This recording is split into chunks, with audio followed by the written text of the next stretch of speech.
அந்த தாடிக்காரன் ஓகே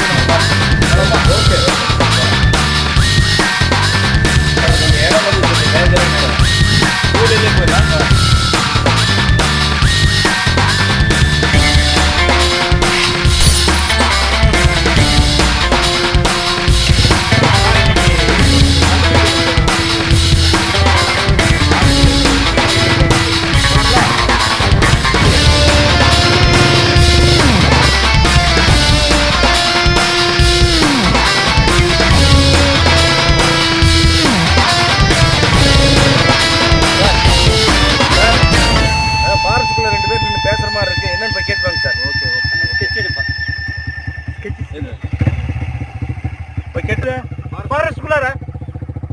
அப்புறம் பிளாட் போட ஆரம்பிச்சிடலாங்க. சரி, யாரையா இதா என்ன ப்ராப்ளம் சார்?